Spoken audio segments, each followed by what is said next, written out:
Transparencia por Colombia está entregando un informe en el que señala que luego de 3 años del gobierno de Gustavo Petro, aún no hay una política integral ni un compromiso sostenido para enfrentar la corrupción en el país. Mateo Piñeros. Transparencia por Colombia presentó el tercer balance sobre la acción pública anticorrupción del gobierno Petro.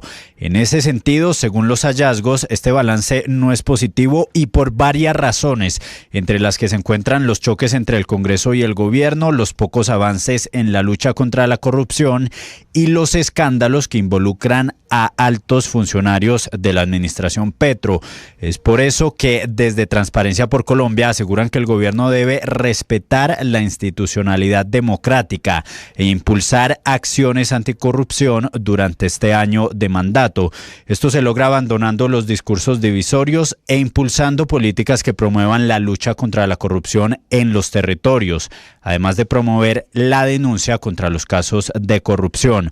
Por último, Transparencia por Colombia recomienda presentar una nueva propuesta de reforma política, pero que sea construida con un amplio consenso social y técnico. 12 del día, 2 minutos. Gracias, Mateo. Y cambiamos de tema porque tras la salida de Elena Estrada, la nueva ministra de Ambiente, Irene Vélez, ya se estrenó en el cargo y a esta hora se reúne con la comunidad de Venta Quemada en el departamento de Boyacá en desarrollo de la mesa de diálogo que tiene lugar en esta zona del país para levantar la protesta de los campesinos. Jessica Gutiérrez. Irene Vélez ya ejerce oficialmente su rol como ministra encargada de Ambiente, esto tras la salida de Elena Estrada del cargo. En su primer día de gestión, Vélez se desplazó al municipio de Venta Quemada, Boyacá, donde lidera una mesa técnica de diálogo con comunidades nororiente en el marco del paro convocado por la Federación de Parameros. El encuentro cuenta con la presencia de la ministra de Agricultura, Marta Carvajalino, representantes del Ministerio de Interior, Parques Colombia, la Gobernación de Boyacá y la Agencia Nacional de Tierras, entre otros actores institucionales. Este espacio de conversación directa tiene como objetivo atender las inquietudes de las comunidades locales, como la normativa vigente, así como avanzar en la construcción de acuerdos socioambientales en torno a la limitación de los páramos y el desarrollo económico sostenible en esta región. En Santander se empiezan a sentir los efectos del paro minero y campesino en el departamento de Boyacá. La terminal de transportes de Bucaramanga confirma que aumenta el valor de los tiquetes hacia Bogotá porque los buses deben dar la vuelta por la troncal del Magdalena Medio para llegar a la capital del país. Julián Mejía. El paro minero y campesino que se adelanta en el departamento de Boyacá ya genera serias afectaciones a la movilidad en Santander. La terminal de transporte de Bucaramanga reporta dificultades para operar con normalidad debido al cierre de las principales vías que comunican con el centro del país, especialmente hacia Bogotá. Jaime Pérez, gerente de la terminal, explicó que actualmente se está operando en un 90% de su capacidad, lo que ha obligado a las empresas transportadoras a recurrir a rutas alternas. Las empresas de transporte están optando despachar los vehículos por la ruta del Sol, es decir, están tomando la troncal del Magdalena Medio, están llegando a Honda Dorada y se desplazan hacia la capital de la República, ingresando por el sur de la ciudad. Este desvío ha tenido un impacto directo en los tiempos y costos de los trayectos. De acuerdo con el gerente, el recorrido entre Bucaramanga y Bogotá ha incrementado hasta en 5 horas. Y de Bucaramanga nos vamos para la ciudad de Santa Marta porque continúan las labores de recuperación de los barrios afectados en la ciudad por las lluvias. En las últimas horas se registraron nuevas precipitaciones y algunos sectores volvieron a sufrir inundaciones en sus casas, en sus residencias. William Agudelo.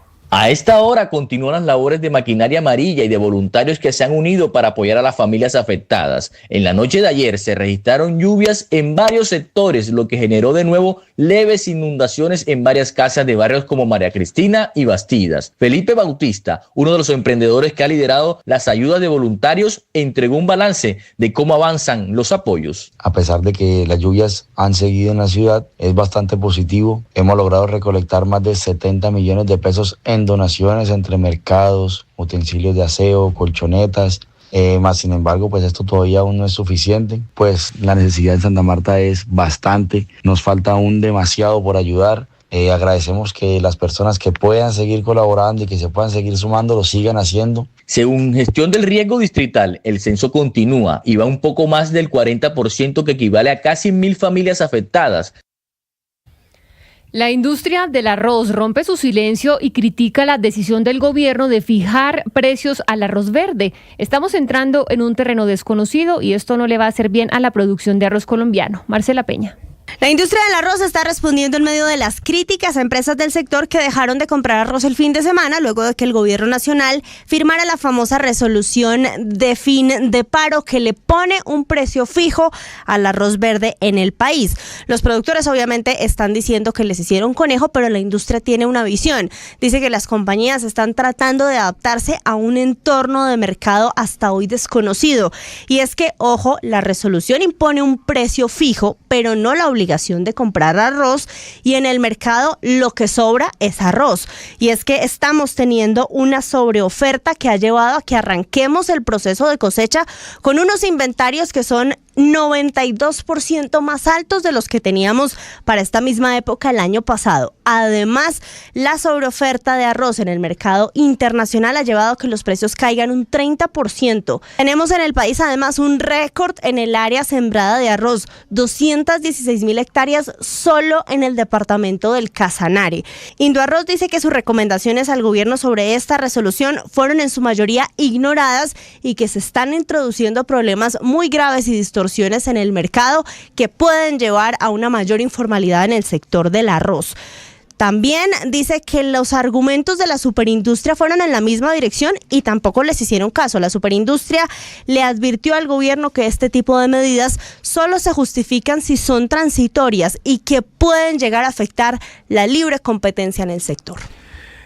Gracias, Marcela. Estaremos muy pendientes a esa preocupación que plantea la ANDI, como decimos, a esas decisiones del gobierno de fijar el precio del arroz verde. Y hablamos ahora de noticias en Bogotá, porque desde la Secretaría General de la Alcaldía se confirma que ya fue radicado el estudio de impacto ambiental de la licencia que permitiría la ampliación de la autopista norte. Nicolás Rodríguez. Hola, ¿qué tal? Buenas tardes. Hay buenas noticias para la ampliación de la autopista norte de Bogotá. El secretario general de la alcaldía, Miguel Silva Moyano, confirmó que el 4 de agosto la concesionaria Ruta Bogotá Norte SAS radicó ante la Agencia Nacional de Licencias Ambientales, la ANLA, el estudio de impacto ambiental con los requerimientos de información adicional que habían sido solicitados por esta agencia, por la ANLA y por el Ministerio de Ambiente. Confirma el secretario general que esto permite retornar el proceso de evaluación de la licencia ambiental y que sería un avance además para el trabajo técnico articulado con la alcaldía de Bogotá y estar armonizado con el proyecto del plan de ordenamiento territorial de la capital. Confirma además que este es un avance significativo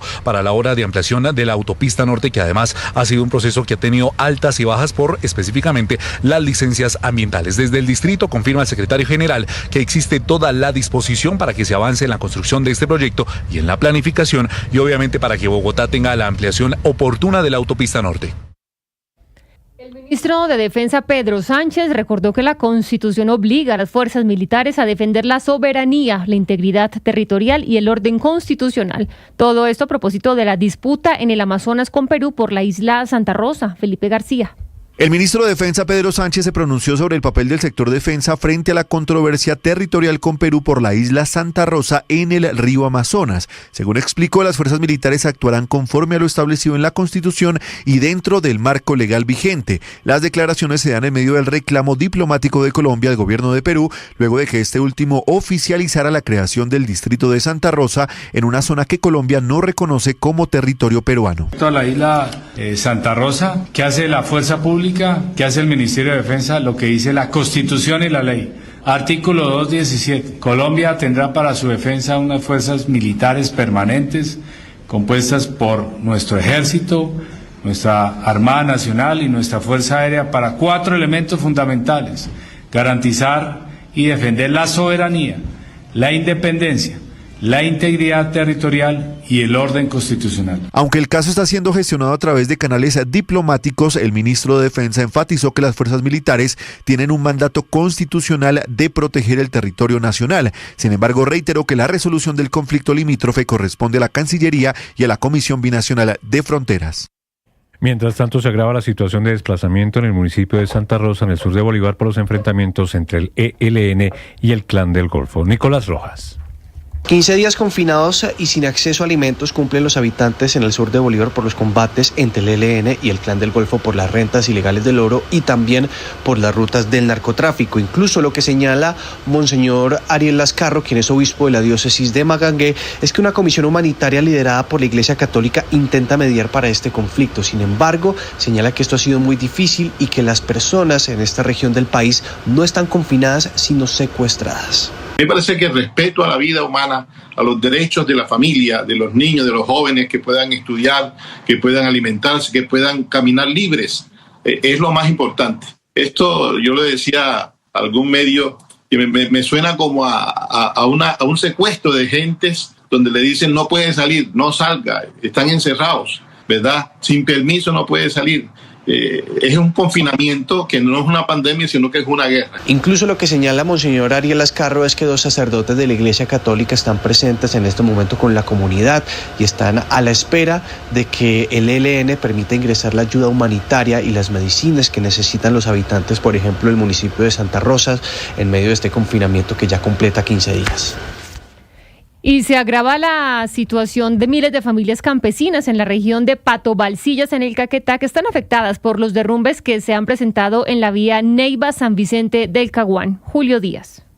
Una difícil situación por cuenta de las lluvias se enfrentan al menos 7.000 familias campesinas que pertenecen a la región de Pato, Guayabal, Balsillas por la cantidad de derrumbes que se han registrado sobre la vía principal que comunica a Neiva con San Vicente del Caguán, Caquetá. Alfredo Lozada, líder comunitario de la zona, dijo que muchos productos agrícolas que cultivan en la región se encuentran represados y ha sido imposible transportarlos hasta Neiva. De verdad que nos sentimos bastante afectados acá en la región del Pato a nivel agrícola. Debido a esta ola invernal que se acrecentó, la vía principal se tapó. Por su parte, Carolina Tamayo, secretaria de Infraestructura del Caquetá, señaló que de manera articulada con el municipio atenderán las emergencias. Como gobernación hemos atendido el llamado con el fin de atender todos estos deslizamientos que se están presentando hace más de un mes. Sin embargo, Invías en un comunicado informó que con maquinaria amarilla han removido una gran cantidad de lodo y barro de la vía. La noticia internacional. En el mundo, el ejército israelí emitió 2 nuevas órdenes de desalojo para los residentes de 9 zonas de Ciudad de Gaza al norte de la franja, así como para 2 zonas de Yan Yunis en el sur. Mientras tanto, el secretario general adjunto de las Naciones Unidas, Miroslav Yenka, calificó de profundamente alarmante la información sobre los planes del primer ministro israelí Benjamín Netanyahu de ampliar sus operaciones militares en Gaza para ocupar absolutamente toda la franja. Yenka considera que esta medida podría acarrear consecuencias catastróficas y poner en peligro aún más la vida de los rehenes que quedan en el enclave palestino. Se calcula que hay unos 50 secuestrados, de los cuales 20 todavía están con vida. El principal aliado de Israel, el presidente estadounidense Donald Trump, evitó anoche pronunciarse al respecto. No puedo decir eso dependerá en gran medida de Israel. Además, hoy en el terreno, al menos 20 personas murieron al volcarse un camión que llevaba ayuda humanitaria a la franja de Gaza, según informó en esta madrugada el gobierno gazatí, que es controlado por los terroristas de Hamas. Por último, el presidente israelí Isaac Herzog afirmó que los ataques contra Israel del 7 de octubre del 2023 invalidaron, enterraron la idea de los 2 estados como solución al conflicto de Oriente Medio. La noticia deportiva. La noticia deportiva llega desde Estados Unidos. El colombiano Daniel Galán, número 134 del ranking, logró avanzar al cuadro principal del Masters 1000 de Cincinnati, tras superar la fase clasificatoria. Galán venció al kazajo Alexander Shevchenko, número 101 del mundo, en un partido muy disputado que terminó 7-6 en el primer set, 4-1 en el segundo y luego con el retiro de su rival. Con este resultado, Galán vuelve a un cuadro principal del Master 1000 por primera vez desde Roma 2024 y lo hace en Cincinnati, un torneo en el que nunca había logrado avanzar más allá de la quali. Esta también es la primera vez que supera una ronda de clasificación en este tipo de torneos desde Miami 2022, marcando un importante regreso a la élite del tenis mundial. Las principales tendencias en redes sociales. A esta hora es tendencia la marca Zara. El regulador británico de la publicidad solicitó al grupo español de moda Zara que retire 2 imágenes de su página, calificadas de irresponsables por mostrar a modelos con delgada con delgadez poco saludable, según una decisión publicada este miércoles. Estas fotos vinculadas a fichas de producto, abro comillas, no deben volver a aparecer en la forma en la que fue objeto de la queja, de acuerdo con la Autoridad de Normas de Publicidad. Sara respondió que durante la investigación siguió recomendaciones británicas, solicitando a las dos modelos implicadas un certificado médico que acreditara su buen estado de salud antes de contratarlas. Estas y más tendencias en blurradio.com.